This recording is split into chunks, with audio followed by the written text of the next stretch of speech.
The fluorescent lights of the corridor flickered exactly 3 times, before the first gunshot echoed through Mercy General Hospital at 2:47 a.m. on a Wednesday.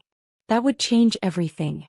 Glass from the surgical bay windows rained down like deadly confetti as Darleen felt hit the floor, her blonde hair spreading across white tiles now stained crimson. Her blue scrubs turned a terrifying vivid red. Security footage would later show 4 masked men, professional hits, calculated, ruthless. But what they didn't know, what nobody in that hospital knew, was that the woman bleeding out between beds 3 and 4 wore a platinum chain holding a wedding band engraved with a single chilling word: Unbreakable.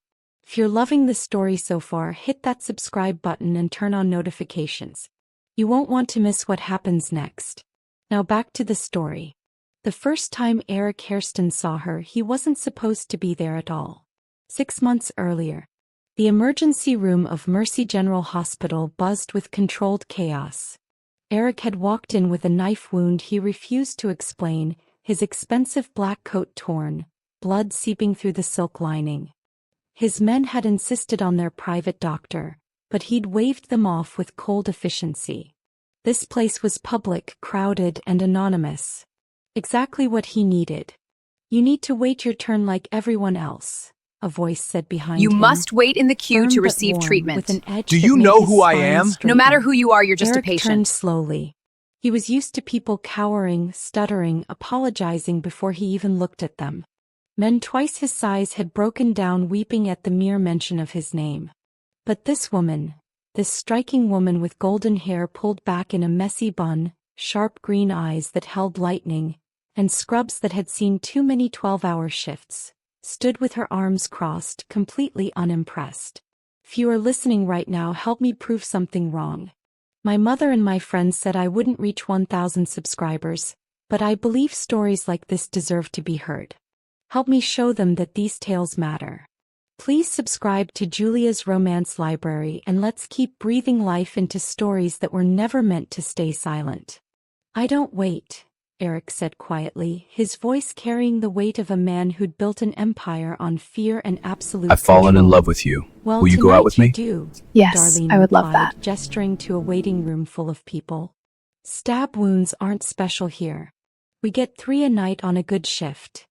Something shifted in his chest. Something he hadn't felt in 15 years of running the city's underground with an iron fist and absolutely no mercy. She didn't know who he was. Didn't recognize the face that made politicians nervous, the name that appeared in police reports and desperate deals made in back alleys. She saw just another patient. Just another man who thought he was more important than everyone else. Later that night, after she'd stitched him up with hands that were surprisingly gentle despite her sharp tongue, Eric found himself asking her name. "Nurse felt to you," she said, not looking up from his chart. "Your first name," he pressed, his dark eyes tracking every movement of her capable hands, the way her jaw set when she concentrated. "Why would you need to know that?" Darleen finally met his gaze, and the connection hit like electricity. Sudden, consuming, dangerous.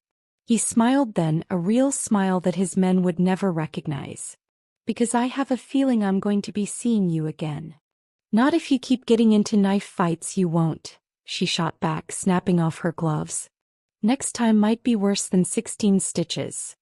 Eric Hairston had built his reputation on reading people, on knowing their fears, their weaknesses, their breaking points.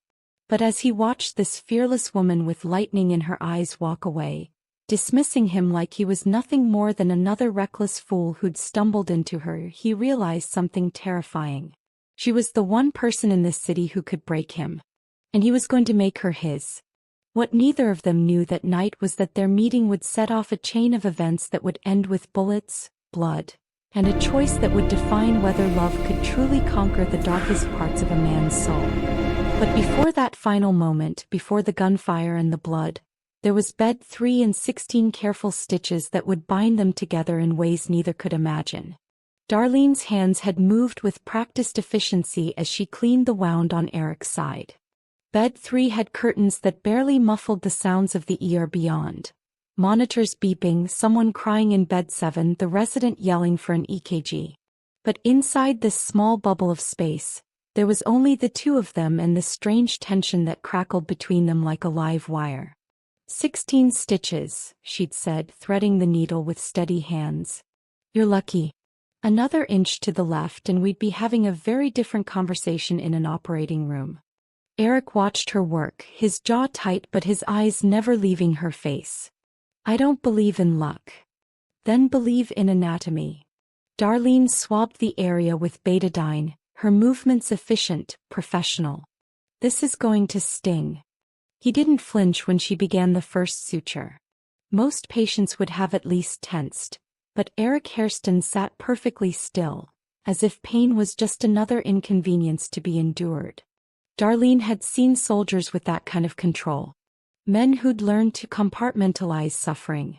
It made her wonder what kind of life required that skill. You're good at this, he said after the 5th stitch. 6 years of night shifts. You learn fast or you don't survive. She glanced up briefly, catching his gaze. I'm guessing you know something about survival. More than I'd like.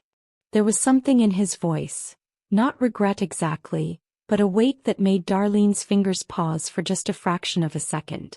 She'd learned to read patients in the brief moments she had with them. This man carried violence in his bones but also something else. Something that made him send his armed guards away. Something that made him sit in a plastic chair for 40 minutes without complaint when he could have bought the entire hospital. You're not going to ask what happened? Eric asked.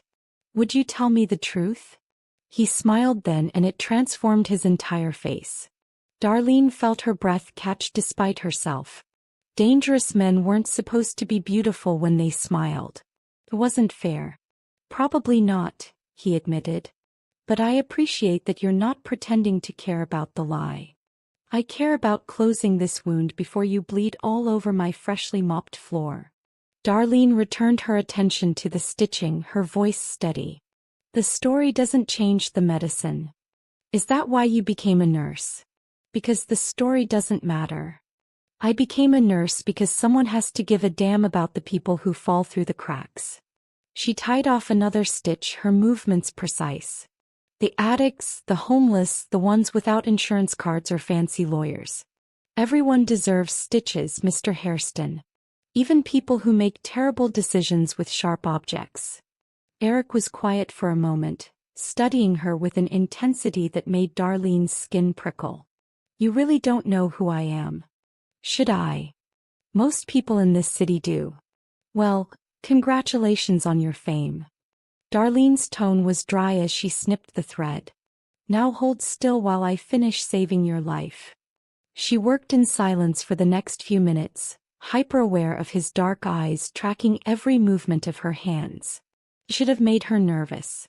Instead, it made her feel alive in a way she hadn't in years. Like standing at the edge of a cliff, knowing one wrong step would send her tumbling. When she'd finished the last stitch and applied a clean dressing, she'd stepped back, professional distance restored. There. Keep it dry, change the bandage daily, and for God's sake, avoid whatever activity gave you a knife wound in the first place. And if I can't avoid it? Darleen had met his gaze steadily. Then I guess I'll see you again, won't I? Something flashed in his eyes. Triumph maybe, or satisfaction. I was hoping you'd say that. That should have been the end of it. One patient among hundreds. One night in a 6-year career of endless nights. But 3 days later, white roses arrived at the nurse's station. 24 of them, perfect and expensive, with no card. The other nurses cooed and speculated, but Darleen knew. Somehow she knew. And when she looked up from the bouquet to find Eric Hairston standing in the ER entrance, not bleeding this time, just watching her with those dark, dangerous eyes, she felt her carefully constructed walls begin to crack. You didn't call, he said simply, as if his presence needed no explanation. You didn't leave a number. Darleen crossed her arms, trying to ignore the way her pulse jumped. Just expensive flowers and assumptions. I don't make assumptions, Darleen. I make investments. He stepped closer and the ear seemed to quiet around them. And I invest in things I believe will give me a return. I'm not a stock portfolio, Mr. Hairston. No, he agreed, that slight smile playing at his lips. You're far more valuable than that. She should have walked away. Should have called security. Should have done anything except stand there, caught in the gravity of this man who moved through the world like he owned it. But instead she heard herself say, I get off at 7. I'll be waiting. And he was. Every night that week, Eric Hairston waited in the parking lot, leaning against a black car that probably cost more than Darleen's annual salary. Sometimes they talked. Sometimes they just drove through the city as dawn broke over the skyline. He never touched her without permission. Never pushed. But the tension between them grew with each passing night, a living thing that demanded acknowledgement. It was on the 8th night that Darleen finally asked the question that had been burning in her mind since bed 3. Who are you really, Eric Hairston? He'd looked at her then, really looked at her, and for the first time she saw something like vulnerability in those dark eyes. I'm a monster, Darleen. A man who's done things that would keep you awake at night. I'm everything your mother warned you about. He paused, his jaw tight. But I'm also a man who would burn this entire city to the ground to keep you safe. She should have been terrified. Should have run. But Darleen felt had spent 6 years patching up the broken pieces of humanity's worst moments, and she'd learned that monsters were often just men who'd never been shown another way. Then maybe, she said softly, reaching for his hand, it's time someone showed you that you don't have to be. That was the moment Eric Hairston fell completely, irrevocably in love with the nurse who refused to fear him. And that was the moment Darleen felt signed her death warrant. Eric Hairston didn't believe in coincidences, and he certainly didn't believe in chance encounters that left him unable to sleep. So he did what he always did when something caught his attention: he gathered information. The file landed on his desk 3 days after the stitches. Marcus, his head of security, had compiled it with his usual efficiency. Darleen Marie Felt, age 28, born in a small town in Ohio that barely registered on a map. Nursing degree from a state university. Graduated top of her class despite working 2 jobs to pay tuition. No criminal record. No debts beyond student loans she was systematically paying down. 1 younger sister, Emma, currently a sophomore at Columbia studying pre-law. But it was the parts between the lines that interested Eric most. The way Darleen had moved to the city 6 years ago, taking the graveyard shift at Mercy General, the hospital that served the poorest neighborhoods, the place where gunshot wounds and overdoses were routine. The way she turned down 3 offers from private hospitals that would have doubled her salary. The small apartment in a building that had seen better days, where half her paycheck went to her sister's tuition. She was exactly what she appeared to be: honest, dedicated, impossibly good in a world that didn't deserve her. Eric closed the file and stared out his office window at the city sprawling below. He'd built his empire on reading people, on finding their weaknesses and exploiting them. But Darleen Felt had no weaknesses he could use. Her only vulnerability was the sister she supported, and Eric would sooner cut off his own hand than threaten a woman's family to get her attention. Which left him with something he hadn't used in 15 years: genuine pursuit. The florist shop was in the Diamond District, the kind of place where discretion cost more than the flowers. Eric walked in at noon, ignoring the way the owner's eyes widened in recognition. "White roses," Eric said. 2 dozen. Delivered to Mercy General Hospital, attention Nurse Darleen Felt. "Of course, Mr. Hairston. And the card?" "No card." The florist hesitated. "Sir, most people prefer." "No card," Eric repeated, his tone allowing no argument. "And I want them delivered every 3 days. Standing order." He paid in cash, enough to ensure the deliveries would continue for 6 months, and left before the owner could ask questions. The roses would speak for themselves. White for new beginnings. No card because he wanted her to wonder, to think about him the way he couldn't stop thinking about her. The first bouquet arrived during Darleen's shift that evening. Eric knew because he'd positioned himself in the parking garage where he could see through the ER's glass doors. He watched her colleagues gather around the nurse's station, watched them speculate and gossip. Watched Darleen touch one perfect petal with those capable hands, her expression unreadable. She didn't smile. Didn't look excited. She looked thoughtful, almost wary, and Eric felt a surge of respect. She was too smart to be easily bought with expensive gestures. Good. He didn't want easy. The second bouquet arrived 3 days later. By then Eric had learned her schedule, her routines, the way she always stopped at the same coffee cart on her way home. He didn't approach her. Not yet. But he was there, a shadow in her peripheral vision, letting her adjust to his presence. The third bouquet came with a complication. Eric was reviewing contracts when Marcus entered his office, his expression grim. "We have a problem. The Blackwood family knows about the nurse." Eric's blood went cold. The Blackwoods were rivals, always probing for weaknesses, always looking for leverage. "How?" "One of their people saw you at the hospital. They're asking questions." For the first time in his career, Eric felt fear. Not for himself, he'd stopped fearing death years ago. But for a woman with green eyes and gentle hands who'd shown him kindness without knowing the cost. "Double her security," Eric said immediately. "Discreet surveillance. I don't want her to know, but I want every move she makes monitored." "Boss, maybe you should step back." "I said double it." Eric's voice was ice. "And Marcus? If anyone from the Blackwood family gets within 100 feet of her, I want to know immediately." After Marcus left, Eric stood at his window again, watching the city that both feared and needed him. He'd built his empire on ruthlessness, on the principle that caring about people made you weak. But as he thought about Darleen walking through those hospital doors, completely unaware that she'd become a target simply by stitching his wound, he realized something that should have terrified him. He was already weak where she was concerned. And he'd do anything, break any rule, cross any line, burn any bridge, to keep her safe from the world he'd created.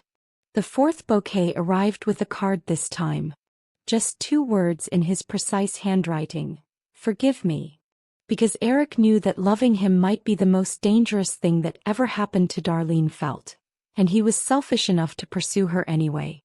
The restaurant was the kind of place Darleen had only seen in movies. Crystal chandeliers cast soft light over tables draped in white linen, and the prices on the menu had no dollar signs. The first sign that if you had to ask, you couldn't afford it. She felt absurdly out of place in her simple black dress, the nicest thing she owned, purchased 3 years ago for a cousin's wedding. Eric sat across from her, perfectly at ease in a charcoal suit that probably cost more than her monthly rent. He'd sent a car for her, not asked, sent, and Darleen had almost refused on principle. But curiosity had won out. Curiosity and the memory of those dark eyes that seemed to see straight through her carefully constructed defenses. "You don't have to do this," Darleen said, setting down the leather-bound menu. "The flowers, the expensive dinners. I'm not impressed by money." "I know."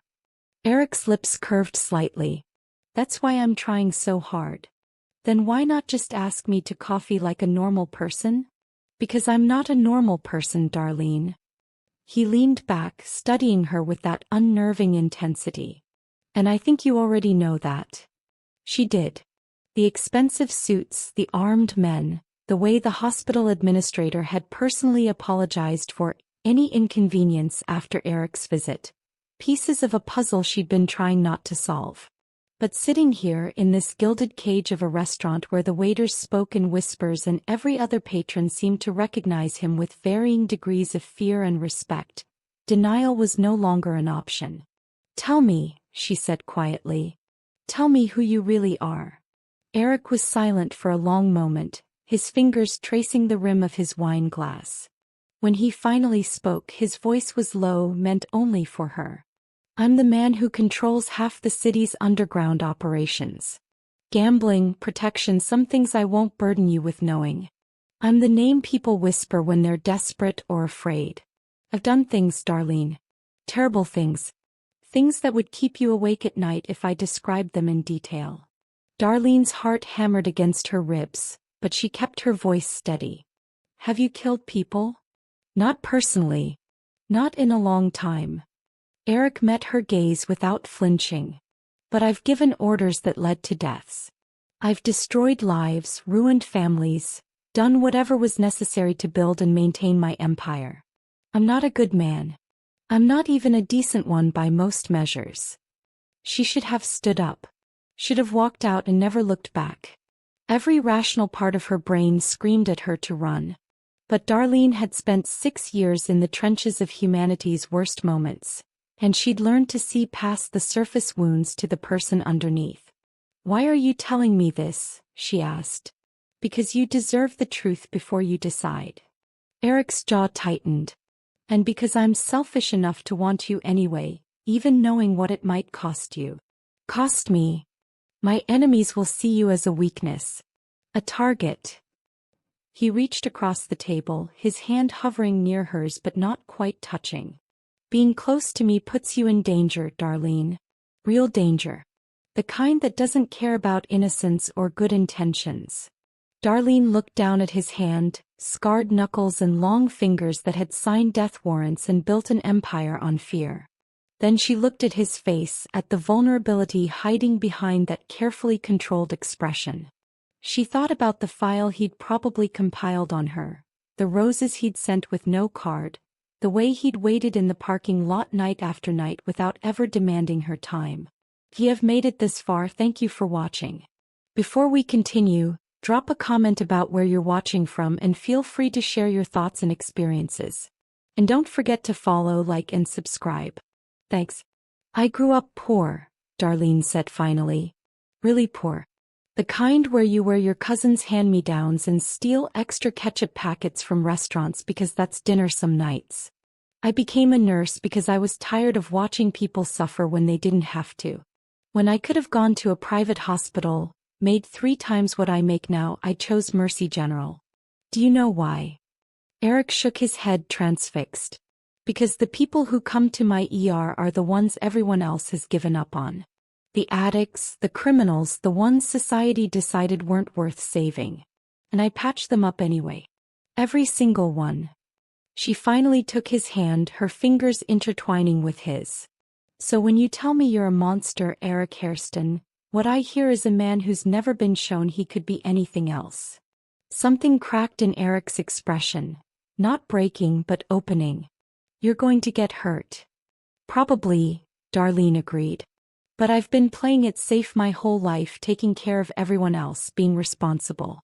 Maybe it's time I did something dangerous. I can't promise to be good. I'm not asking you to be good. He squeezed his hand. I'm asking you to try. For me. For us. Eric brought her hand to his lips, kissing her knuckles with a reverence that made her breath catch. I'll try. God help me, I'll try. Neither of them knew it then, but that promise would be tested in ways that would either destroy them or forge them into something unbreakable. The monster had found his humanity. And the nurse had found her danger. What happened next would determine if love could survive in the darkness. The photos arrived at the hospital administrator's office on a Tuesday morning, delivered in a plain manila envelope with no return address. Darleen didn't know about them until she was called into Director Morrison's office halfway through her shift, still wearing her scrubs, her hair pulled back in the same messy bun she'd worn for 6 years. Morrison was a small man with wire-rimmed glasses and the perpetually exhausted expression of someone managing a hospital that never had enough funding. He slid the photos across his desk without meeting her eyes. Darleen picked them up with steady hands, though her stomach dropped as she looked through them. Her and Eric leaving the restaurant. Her and Eric in his car, his hand on her cheek.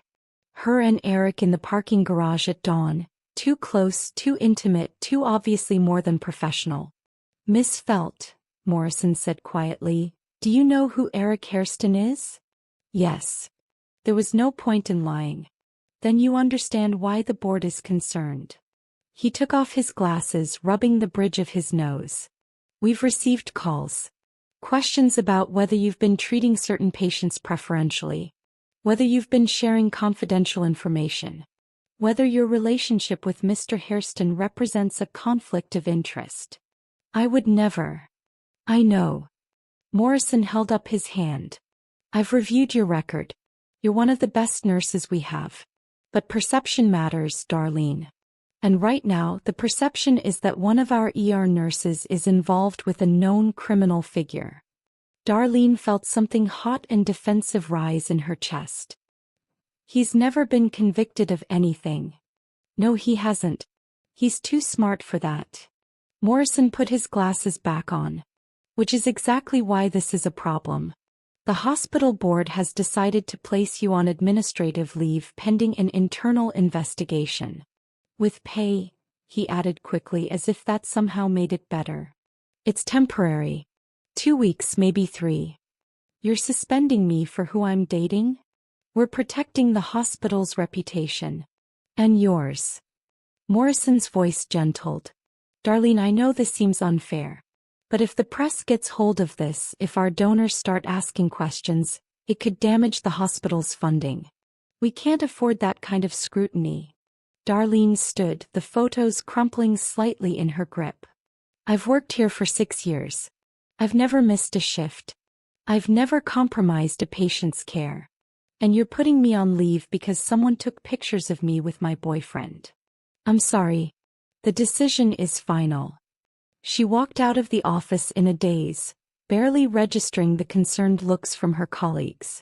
Someone had leaked this. Someone had been watching her, documenting her movements, building a case against her. And she knew with absolute certainty that it wasn't about the hospital's reputation. It was about getting to Eric. Her phone rang before she even made it to the parking lot. Eric's name flashed on the screen. I just heard, he said, his voice tight with controlled fury. I'm handling it.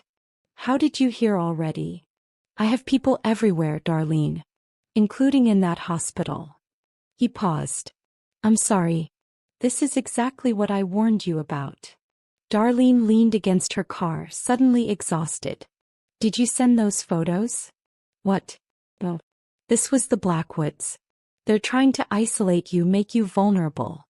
His voice dropped. Where are you? Hospital parking lot. Stay there. I'm sending Marcus to bring you somewhere safe. Eric, I'm not going into hiding because someone took some pictures. This isn't about pictures. The intensity in his voice made her shiver. They're escalating. First the surveillance, now this. Next they'll... He stopped abruptly. Next they'll what? Silence. Then quietly, next they'll try to hurt you to hurt me. Darleen closed her eyes, feeling the weight of his world settling onto her shoulders.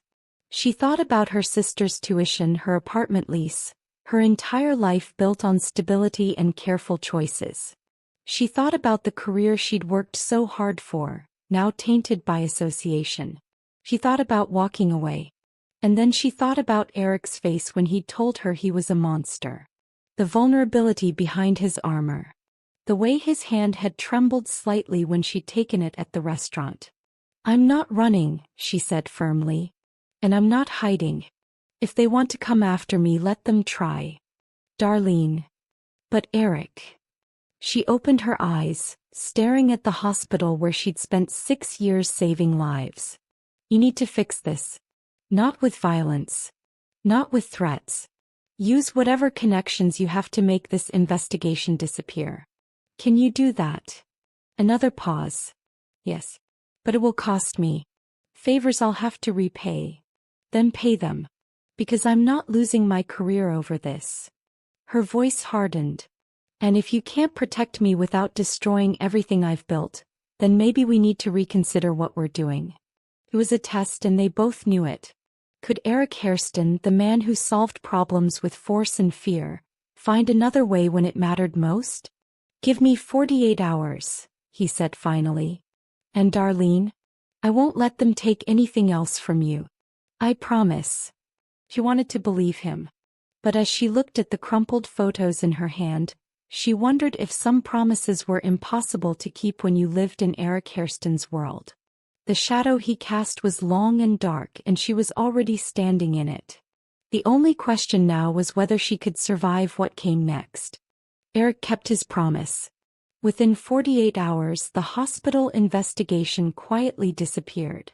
Director Morrison called Darleen personally to apologize for the misunderstanding and welcomed her back to work. She didn't ask how Eric had managed it, and he didn't volunteer the information. Some answers she was learning were better left unspoken. But the relief lasted exactly 3 days.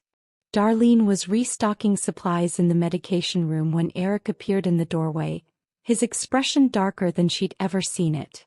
No greeting, no explanation for showing up at the hospital unannounced. He simply handed her a legal document. "What is this?" she asked, scanning the first page. The words blurred together.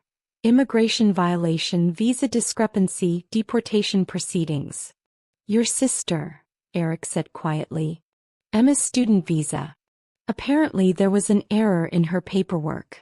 A significant error that's just been flagged by immigration services. Darleen's blood went cold. "That's impossible. I helped her file everything myself. It was perfect. It was perfect. Until someone made it imperfect." Eric's jaw tightened.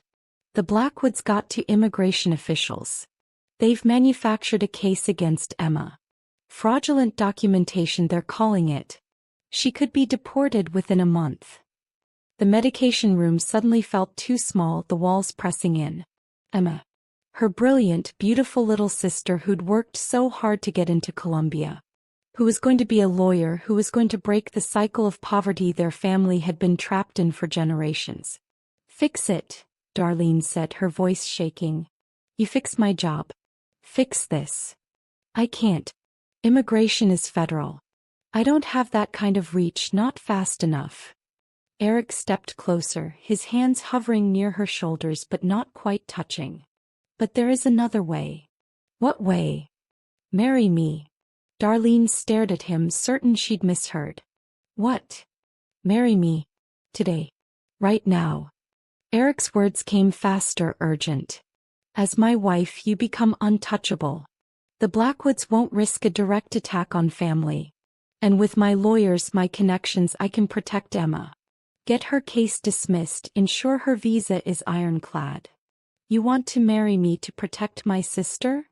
"I want to marry you because I love you," Eric said, and the rawness in his voice made her breath catch. "But yes, right now I'm proposing because it's the only way I know to keep you both safe. I've already drawn you into my world, Darleen. Let me at least give you the protection that comes with my name. If you have made it this far, thank you for watching. Before we continue, drop a comment about where you're watching from and feel free to share your thoughts and experiences. And don't forget to follow, like, and subscribe. Thanks." Darleen sank onto a metal stool, the deportation papers crumpling in her grip. This was insane. She'd known Eric for less than 2 months. They'd been on exactly 3 dates. Normal people didn't get married to solve legal problems. Normal people didn't have enemies who weaponized immigration systems. But nothing about Eric Hairston was normal. And nothing about her life had been normal since the night he'd walked into her ear with a knife wound in those dark, dangerous eyes. "If we do this," she said slowly, "it has to be real. Not some legal arrangement we can dissolve when the danger passes. If I'm going to be your wife, Eric, I'm going to be your actual wife." Something shifted in his expression. Hope, maybe, or relief. "I wouldn't want it any other way. And you have to promise me something. Anything. Promise me you'll keep trying. To be better. To find solutions that don't involve blood and fear." She looked up at him, her green eyes fierce. "Because I'm not marrying a monster. I'm marrying the man who waited in a parking lot every night just to talk to me. The man who kept his word about fixing my job. That man. Promise me I'm marrying him." Eric dropped to his knees in front of her, taking her hands in his. "I promise. On everything I have, everything I am. I'll keep trying, Darleen. For you. For us. Then yes. I'll marry you." For hours later they stood in a judge's private office. one who owed Eric enough favors not to ask questions. Marcus served as witness, along with a clerk who'd been paid generously for discretion. No flowers, no music, no guests. Just two people binding their lives together in a transaction that was equal parts protection and promise. When the judge pronounced them married, Eric slid a platinum ring onto Darleen's finger. Simple, elegant, with a single word engraved on the inside. Unbreakable.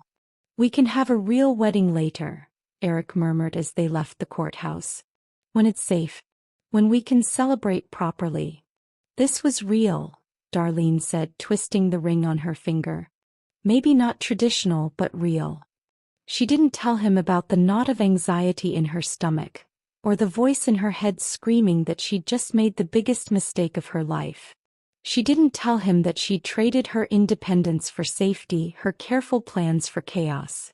Instead, she held his hand as they walked to the car, his wife now, bound to a man who lived in shadows and solved problems with power she couldn't comprehend. The platinum band felt heavy on her finger. A promise and a chain all at once. And somewhere in the city, the Blackwoods were watching, waiting, planning their next move against the untouchable woman who'd just become Eric Hairston's greatest weakness. The clock was ticking toward 2:47 a.m. on a Wednesday, when fluorescent lights would flicker 3 times and everything would shatter. But for now, Darleen Hairston, the name still strange on her tongue, was safe. Or so they both believed. The night shift at Mercy General had been unusually quiet. Too quiet, Darleen thought as she updated patient charts at the nurse's station. It was 2:45 a.m., that dead hour when even the city seemed to hold its breath. She'd been back at work for 2 weeks since the wedding, wearing her platinum ring on a chain tucked beneath her scrubs where no one could see it. Eric had wanted her to quit to stay somewhere safe, but Darleen had refused. She wasn't going to hide from her own life. He should have listened. The fluorescent lights flickered once. Twice. 3 times. Darleen looked up, frowning. The backup generator had been serviced last month.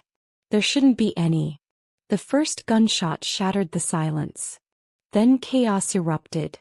The surgical bay windows exploded inward, glass raining down in a deadly shower that caught the light like crystal confetti.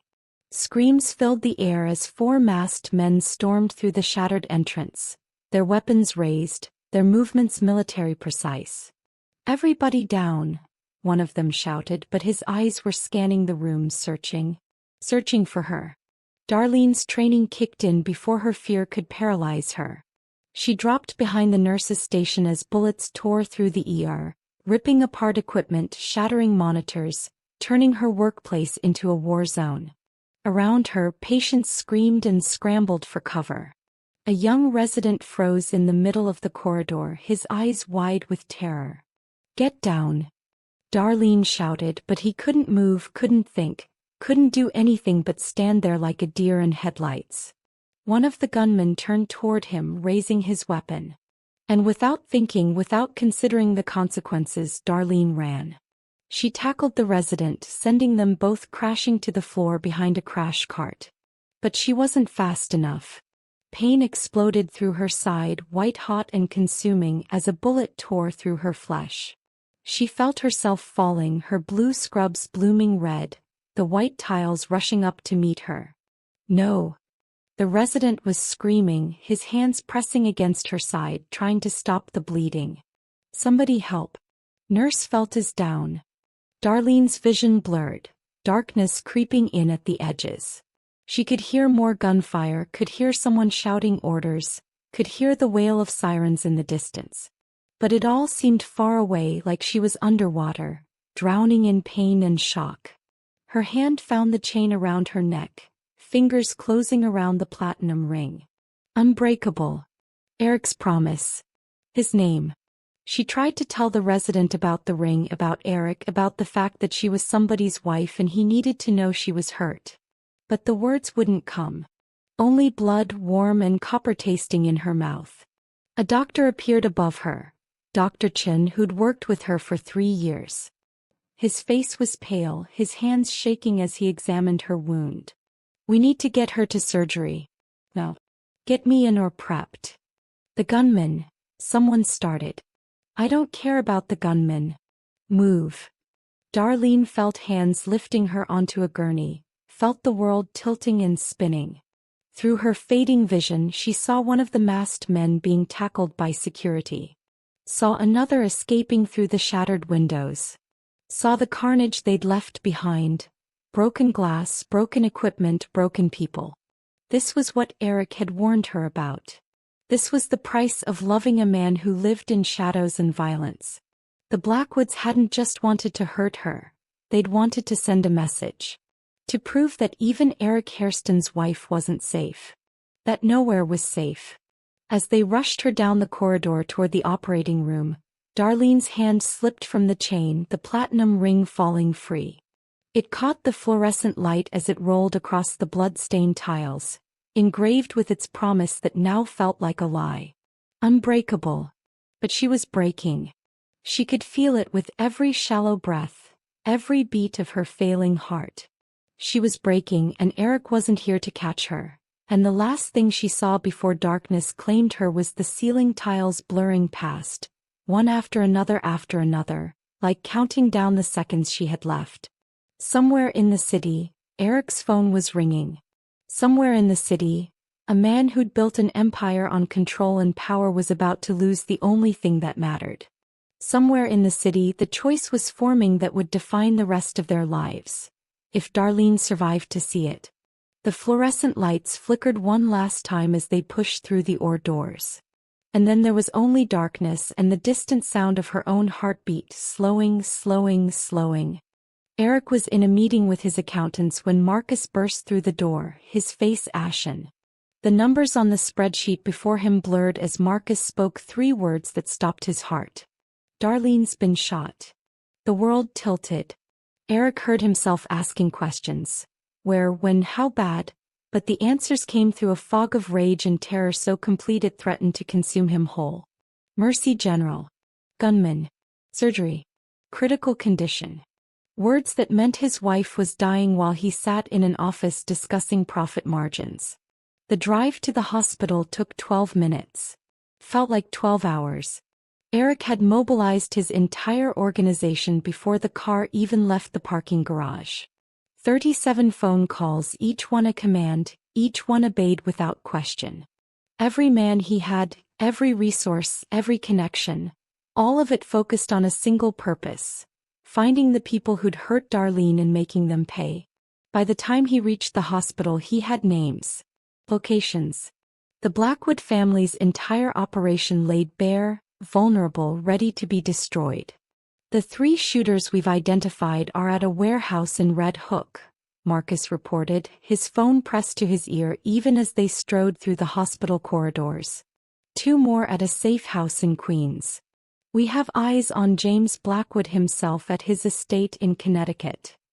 Mobilize everyone, Eric said, his voice dead calm in a way that made seasoned criminals nervous. I want them all. Every single person involved. Boss, Marcus hesitated. What are we doing with them? Eric stopped walking. The question hung in the air between them, heavy with implications. What were they doing with them? The old Eric, the monster Eric, would have answered without hesitation. Torture. Terror. A message written in blood that would make the entire city remember why you didn't touch what belonged to Eric Hairston. But Darleen's voice echoed in his mind. Promise me you'll keep trying. To be better. To find solutions that don't involve blood and fear. She'd made him promise. Had looked at him with those green eyes that saw past the monster to the man he could be, and made him swear he would try. And now she was fighting for her life because he'd dragged her into his world. Sir. Marcus pressed. The men are waiting for orders. Eric's hands clenched into fists, his knuckles white. Every instinct screamed at him to unleash hell. To show the city what happened when you hurt the only person who'd ever made him want to be better. To burn down every Blackwood holding until nothing remained but ash and memory. But that would make him exactly what he'd promised Darleen he wouldn't be. Get me everything, Eric said finally. Financial records, communications, evidence of every illegal operation they're running. Everything that would put them in federal prison for the next 30 years. Marcus blinked. You want to turn them over to the authorities? I want them destroyed. Legally. Eric's jaw tightened. No blood. No bodies. Just cold, documented evidence that ruins their lives through the system they thought they'd bought. That could take weeks. Months. They'll see it coming. Then we move fast. And Marcus. Eric's voice dropped to something darker, more dangerous. If Darleen dies, all bets are off. If she dies, I burn the Blackwoods and everyone connected to them. No mercy. No trials. Do you understand? Yes, sir. They reached the surgical wing where Dr. Chin waited, still in blood-stained scrubs. Eric's heart stopped. She's alive, Chin said quickly. The bullet missed her major organs, but she lost a lot of blood. The next 24 hours are critical. She's sedated right now, but stable. Eric felt his knees weaken with relief so profound it was almost painful. Can I see her? 5 minutes. She won't know you're there. Darleen looked impossibly small in the hospital bed, tubes and wires connecting her to machines that beeped steadily, monitoring every breath, every heartbeat. Her blonde hair spread across the pillow, her face pale but peaceful. The wedding ring he'd placed on her finger hung from a chain around her neck, the word Unbreakable catching the fluorescent light. Eric took her hand, careful not to disturb the 4-line. Her skin was cool, her pulse thread beneath his fingers. I'm here, he whispered. And I'm going to fix this. The right way. Your way. His voice cracked. But you have to wake up, Darleen. You have to wake up and tell me I did it right. That I chose correctly. Because without you, none of this matters. Without you, I'm just a monster pretending to be a man. You have made it this far, thank you for watching.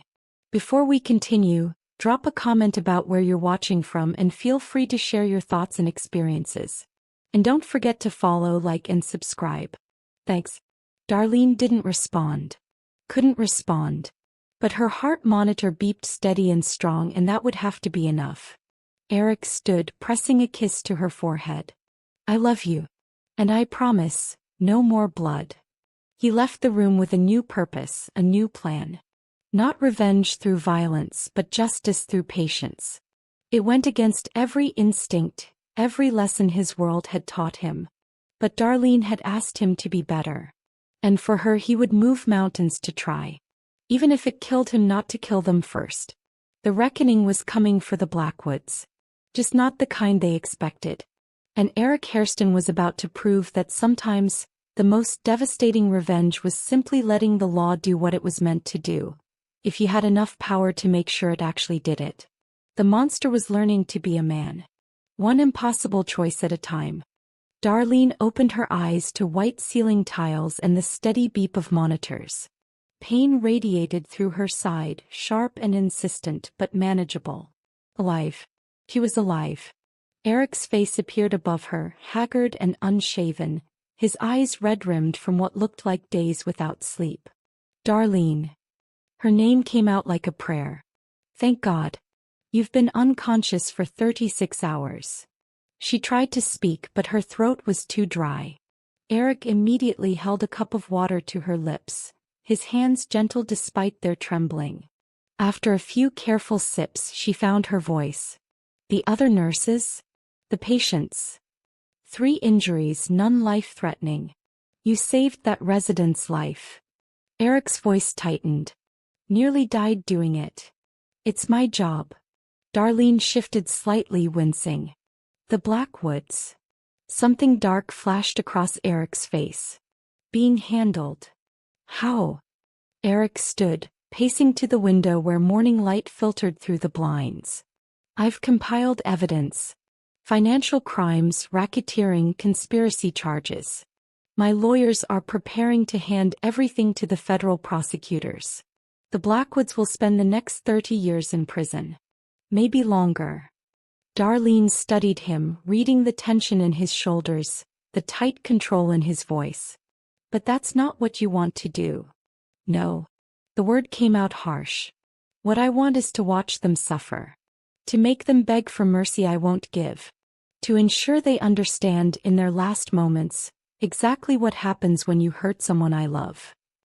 He turned back to her, his dark eyes blazing. But you made me promise. No more blood.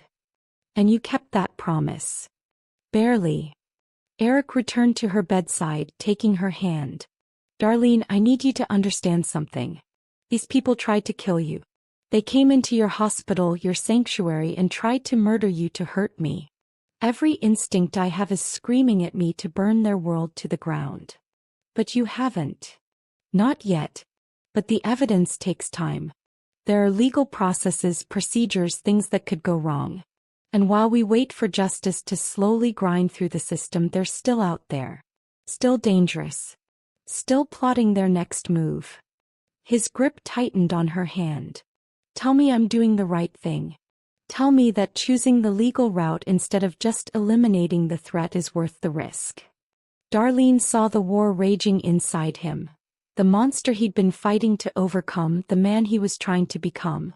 She thought about the violence that had shaped him, the world that had taught him power came from fear, the years of solving problems with force because that was all he'd ever known.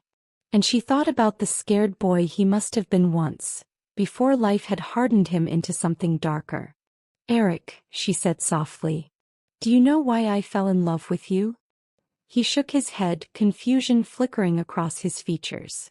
Because I saw past the monster to the man who waited in parking lots without demanding anything. The man who kept his promises. The man who was capable of choosing something different. He squeezed his hand. Destroying the Blackwoods would be easy. You could do it today, tomorrow, and no one would blame you. But transforming, taking your power, your resources, everything you've built and using it for something better? That's hard. That's the choice that changes everything. They hurt you. And if you respond with more violence, more blood, then they win. Because they prove that Eric Hairston is exactly what everyone thinks he is. A monster who can't be anything else. Darleen pulled him closer, ignoring the pain in her side. But if you transform them through the law, if you dismantle their empire without becoming them in the process, you prove everyone wrong. You prove that change is possible. That you're more than your worst decisions. Eric rested his forehead against hers, his breath shaky. What if it's not enough? What if they hurt someone else while I'm playing by rules they've never followed? Then we deal with it together. But Eric, you can't protect everyone by destroying everyone. At some point you have to believe that there's another way. She touched his face, making him meet her eyes. I believe in that way. I believe in you. But you have to believe it too. The silence stretched between them, filled only with the beeping monitors and the distant sounds of the hospital. Darleen could see the moment it shifted. The moment Eric made his choice, truly made it, not just for her but for himself. Okay, he said finally. We do it your way. Legal destruction. Complete and total, but through the system. He kissed her forehead, her cheeks, her lips. But I'm also establishing a security detail for you. And Emma. And every nurse at this hospital. Non-negotiable. I can live with that. And I'm transforming my operations. All of them. No more illegal holdings. We go legitimate. It'll take years, cost millions, but we do it right. His voice strengthened with purpose. If I'm going to be your husband, if I'm going to be worthy of you, I need to be someone you can be proud of. Darleen smiled, tears stinging her eyes. I'm already proud of you. This just makes it easier to show it. Eric climbed carefully onto the hospital bed beside her, mindful of her injuries, and held her close. And for the first time since he'd built his empire on fear and blood, Eric Hairston felt something he'd never experienced before. Peace. Not the peace of control or power, but the peace of finally becoming the man someone believed he could be. The transformation had begun. And unlike his empire, it was built on something unbreakable. Love. 3 years later, Darleen stood in the lobby of the newest Felt Hairston Community Clinic, watching as the ribbon-cutting ceremony began. The building gleamed with fresh paint and hope, the 5th clinic they'd opened in underserved neighborhoods across the city. Where Eric's money had once funded fear, it now funded healing. Emma stood beside her, no longer a college student but a junior associate at a prestigious law firm, her immigration case nothing but a distant memory buried under sealed federal documents. She adjusted the baby carrier strapped to her chest, smiling down at her 8-month-old niece. "She's getting restless," Emma whispered. "I think she knows her daddy's about to give a speech." Darleen reached over, running her finger along her daughter's soft cheek. Rose Marie Hairston, named for the flowers Eric had sent without cards, for new beginnings built on impossible promises. She had Eric's dark eyes and Darleen's blonde hair, and a personality that already suggested she would be utterly fearless. Eric took the microphone, looking every bit the philanthropist in his tailored suit. No one in this crowd would guess that 3 years ago he'd been one of the most feared men in the city. The transformation had been slow, painful, and complete. Every illegal operation dismantled, every dirty connection severed, every dollar redirected into legitimate enterprises and charitable foundations.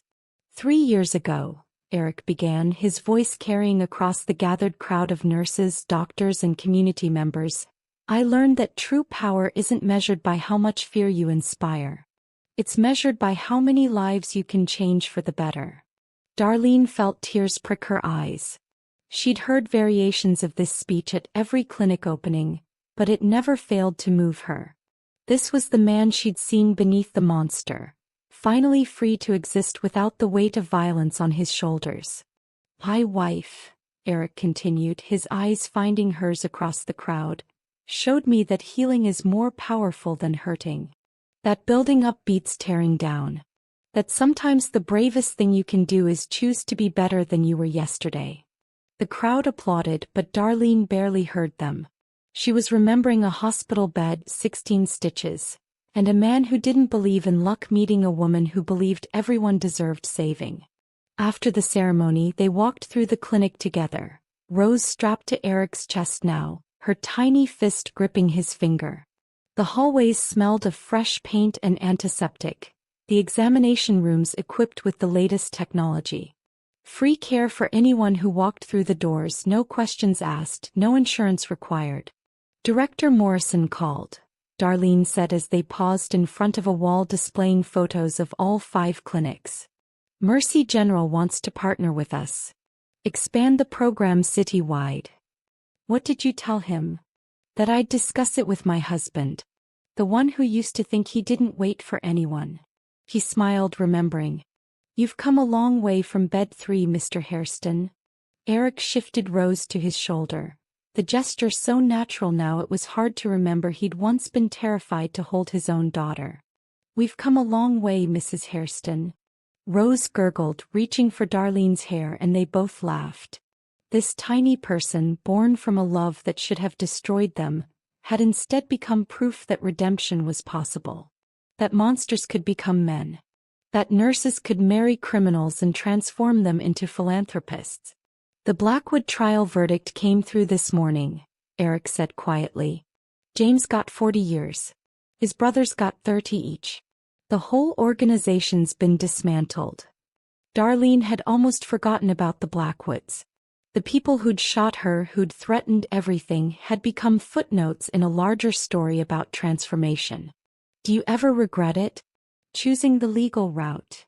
Eric looked down at Rose, then back at Darleen, and his answer was immediate. "Not for a second. If I'd done it my way, I'd have won the battle but lost everything that mattered. This way I got to keep my soul. And I got to be the kind of man my daughter can be proud of." If you have made it this far, thank you for watching. Drop a comment about where you're watching from and feel free to share your thoughts and experiences. And don't forget to follow, like, and subscribe. Thanks. They stood there in the clinic lobby, a family built from impossible circumstances, and Darleen thought about the fluorescent lights flickering 3 times, the glass raining down the moment she'd thought she would die.